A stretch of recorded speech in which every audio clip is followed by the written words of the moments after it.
നമസ്കാരം. ഈസി റെസിപ്പീസിലേക്ക് എല്ലാവർക്കും സ്വാഗതം. ഞാൻ ഗീത. നമ്മൾ ഇന്ന് അവൽ കൊണ്ടുള്ള ഒരു പലഹാരമാണ് ഉണ്ടാക്കുന്നത്. സാധാരണ അവൽ കൊണ്ടുണ്ടാക്കുന്ന പലഹാരങ്ങളെല്ലാം തന്നെ ഉണ്ടാക്കാൻ നല്ല എളുപ്പമാണ്. ഇതും നല്ല എളുപ്പമാണ് കേട്ടോ ഉണ്ടാക്കിയെടുക്കാൻ. അതുപോലെ കഴിക്കാനാണെങ്കിൽ അടിപൊളി ടേസ്റ്റാണ് കേട്ടോ. ഇതിൽ ഉപ്പും പുളിയും മധുരവും എരിവും എല്ലാം ഉണ്ട് കേട്ടോ. ഇതൊരു കന്നഡ റെസിപ്പിയാണ്. അപ്പോൾ നമുക്ക് ഈ ഒരു അവലിൻ്റെ സ്നാക്ക് എങ്ങനെയാണ് ഉണ്ടാക്കുന്നതെന്ന് നോക്കാം. ആദ്യം നമുക്കൊരു പാത്രത്തിലേക്ക് 1 കപ്പ് തേങ്ങ ചിരകിയതിടാം.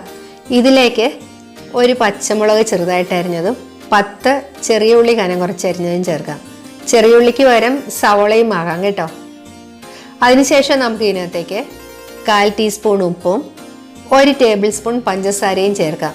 പഞ്ചസാരയുടെ അളവ് അല്പം കുറഞ്ഞാലും കുഴപ്പമില്ല കേട്ടോ. എന്തായാലും അല്പം മധുരം വേണമേ. ഇനി നമുക്ക് ഒരു പാൻ അടുപ്പത്ത് വെച്ച് ഇതിലേക്ക് 2 ടേബിൾ സ്പൂൺ വെളിച്ചെണ്ണ ഒഴിക്കാം. എന്നിട്ട് 1/2 ടീസ്പൂൺ കടുകിടാം. കടുകൊക്കെ ഒന്ന് പൊട്ടി വരുമ്പോഴേക്കും നമുക്ക് ഇതിനകത്തേക്ക് 1 ടീസ്പൂൺ ഉഴുന്നുപരിപ്പ് ചേർക്കാം. ഇത് നന്നായിട്ടൊന്ന് ഇളക്കിയെടുക്കണേ.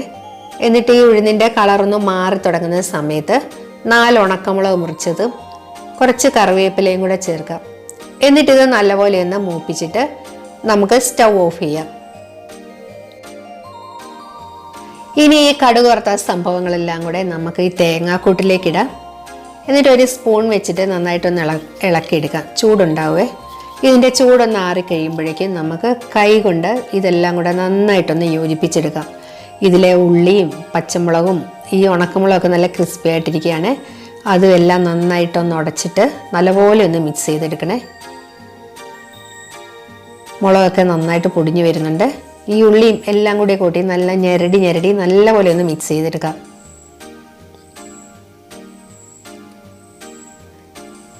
ഇപ്പം ഇതെല്ലാം നല്ലപോലെ മിക്സ് ചെയ്തിട്ടുണ്ട്. ഇനിയിപ്പോൾ നമുക്ക് ഇതിനകത്തേക്ക് 1 ടേബിൾ സ്പൂൺ നാരങ്ങാനീര് ചേർക്കാം.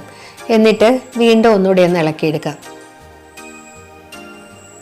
അതിനുശേഷം നമുക്ക് ഇതിനകത്തേക്ക് 1.5 കപ്പ് അവൽ ചേർക്കാം. കനം കുറഞ്ഞ അവലാണ് കേട്ടോ ഇതിന് വേണ്ടിയിട്ട് നല്ലത്.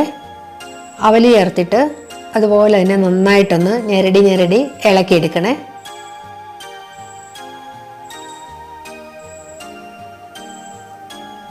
ഇപ്പം എല്ലാം നന്നായിട്ട് മിക്സായി വന്നിട്ടുണ്ട് കേട്ടോ. ഇനി നമുക്ക് ഇതിനകത്തേക്ക് കുറച്ച് മല്ലിയില അരിഞ്ഞതും നിലക്കടല വറുത്തതും കൂടെ ചേർത്തിട്ട് നന്നായിട്ടൊന്ന് ഇളക്കിയെടുക്കാം. നിലക്കടലയൊക്കെ നമ്മളുടെ ആവശ്യം അനുസരിച്ച് കൂട്ടിയും കുറച്ചൊക്കെ ഇടാം കേട്ടോ. അപ്പോൾ ഇത്രയേ ഉള്ളൂ. സാധാരണ സിമ്പിൾ സാധനങ്ങളൊക്കെ വെച്ചിട്ട് വളരെ പെട്ടെന്ന് ചെയ്യാൻ പറ്റിയ അവലിൻ്റെ നല്ലൊരു സ്നാക്കാണിത്. അപ്പോൾ ഇത് എല്ലാവരും ഒന്ന് ട്രൈ ചെയ്ത് നോക്കണം കേട്ടോ. എല്ലാവർക്കും വീഡിയോ ഇഷ്ടമാവുമെന്ന് വിചാരിക്കുന്നു. എൻ്റെ ചാനൽ ഇതുവരെ സബ്സ്ക്രൈബ് ചെയ്യാത്തവരൊക്കെ ഒന്ന് സബ്സ്ക്രൈബ് ചെയ്ത് സപ്പോർട്ട് ചെയ്യണേ.